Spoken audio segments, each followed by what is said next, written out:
স্মৃতি ক্ৰিয়েশ্যনছলৈ পুনৰবাৰ স্বাগতম জনাইছোঁ আৰু এটা নতুন ৰেচিপি লৈ মই আপোনাৰ কাষলৈ আহিছোঁ।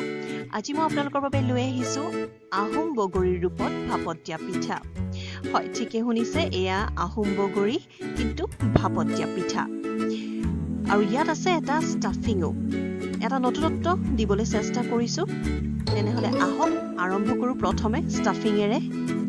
ষ্টাফিঙৰ বাবে আমাক লাগিব কাজু, পিস্তা, কিচমিচ আৰু আলমণ্ডছ, লগত লাগিব আমাক গুড়। আৰু এতিয়া এই ড্ৰাই ফ্ৰুটছখিনি মই অকণমান খুন্দি ল'ম। আপোনালোকে গ্ৰাইণ্ডাৰো ব্যৱহাৰ কৰিব পাৰে, কিন্তু গ্ৰাইণ্ডাৰ ব্যৱহাৰ কৰিলে খুব বেছি মিহি হৈ যায়, যিটো খাবলৈ ভাল নোহোৱা হয় পিছত। সেইবাবে মই অকণমান ৰাফলি চপড হোৱা কৰি মই খুন্দুনা ব্যৱহাৰ কৰিছোঁ আৰু এইখিনি খুন্দি লৈছোঁ।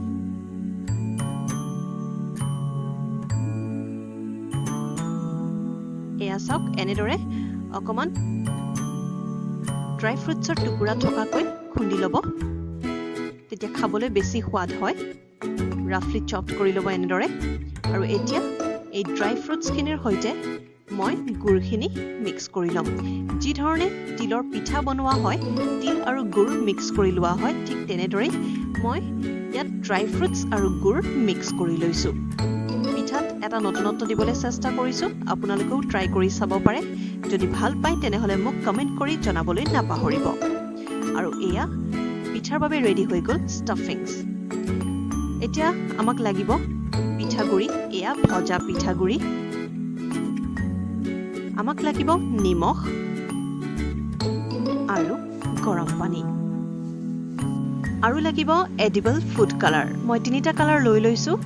ইয়াত আছে য়েল্লো, অৰেঞ্জ আৰু গ্ৰীণ।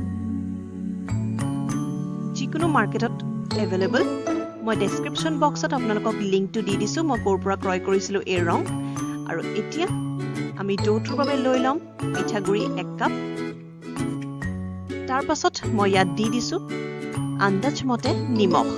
এয়া নিমখীয়া আৰু মিঠা দুয়োটা ফ্লেভাৰৰে হয়, খাই খুব ভাল লাগে, আপোনালোকেও ট্ৰাই কৰি চাব পাৰে। আৰু এইবাৰ মই দি দিছোঁ গৰম পানী।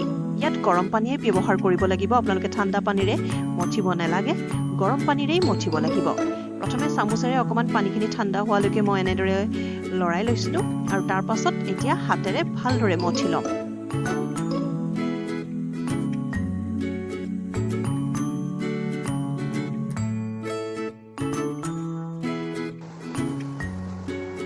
আৰু এয়া ধুনীয়াকৈ মঠা হৈ গৈছে, যিকোনো শ্বেপ দিবলৈ ৰেডি। আৰু এতিয়া আমি এইখিনি 5 মিনিটৰ বাবে ৰেষ্ট দিব লাগিব।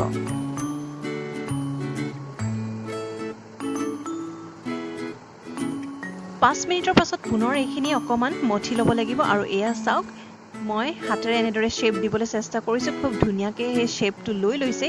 আৰু সেইবাবে এতিয়া এইখিনি ৰেডি হৈ গ'ল মই আহোম বগৰীৰ ৰূপ দিবলৈ। মই 2টা ভাগ প্ৰথমে কৰি দেখুৱাইছোঁ। কম ভাগখিনিত আচলতে মই পাতৰ বাবে ৰাখিছোঁ, আৰু তাত মই এতিয়া সেউজীয়া ৰংটো ব্যৱহাৰ কৰিম। 2 ড্ৰপমান মই দিয়াৰ পাছত এইখিনি ভালদৰে মঠি লৈছোঁ। যেতিয়ালৈকে কালাৰটো ধুনীয়াকৈ পিঠাগুড়িখিনিত মিক্স হৈ নাযায় তেতিয়ালৈকে মই মঠি লৈছোঁ।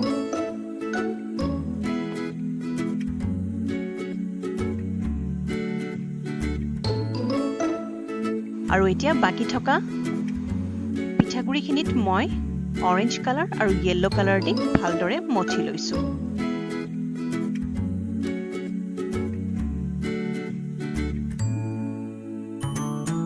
আৰু এইখিনি ধুনীয়াকৈ ৰেডি হৈয়ে গৈছে। এতিয়া আহোম বগৰীৰ ৰূপ দিয়াৰ পূৰ্বে মই এটা কাম কৰি লওঁ, সেইটো হৈছে প্ৰিহিট।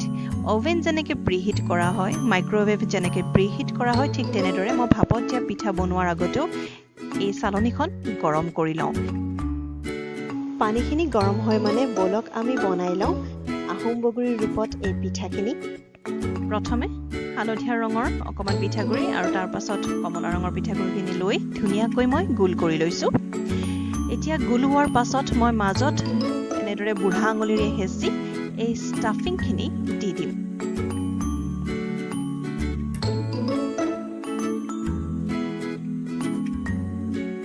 আৰু পুনৰ এনেদৰে গোল কৰি ল'ম।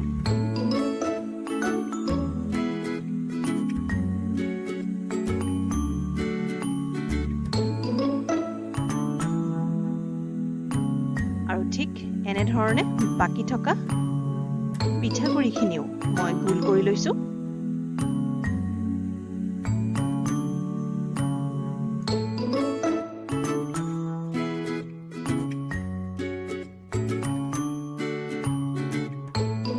আৰু এতিয়া এডাল টুথপিকেৰে মই মাজত এনেদৰে বগৰীটোৰ দৰে আঁচ বহুৱাই দিছো এয়া চাওক খুবেই সহজ আৰু বাকি থকা লাডুখিনিটো মই এনেদৰে আঁচ বহুৱাই গৈছো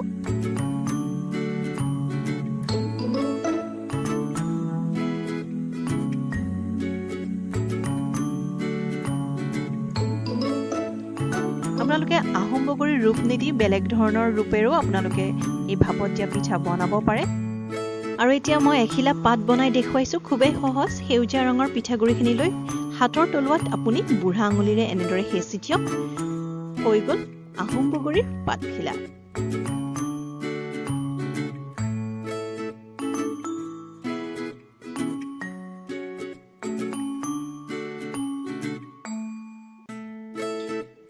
আৰু এনেদৰে গোটেইখিনি বনাই লোৱাৰ পাছত ভাপত দিবলৈ ৰেডি হৈ গৈছে এইখিনি তেনেহলে আহক আমি ভাপত দিওঁ কিন্তু তাৰ পূৰ্বে এই চালনীখনত মই অকমান তেলেৰে গ্ৰীজ কৰি লৈছো এনেকুৱা কৰিলে তলত লাগি যোৱাৰ চান্সটো কম থাকে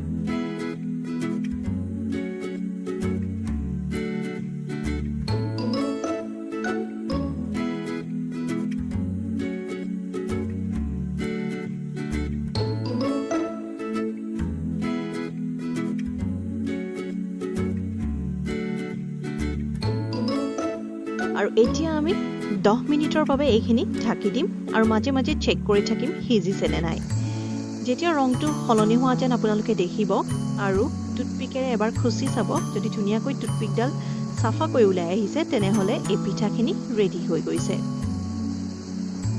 আৰু প্ৰায় 15 মিনিটৰ পাছত এয়া ৰেডি হৈ গ'ল আমাৰ ভাপত দিয়া পিঠা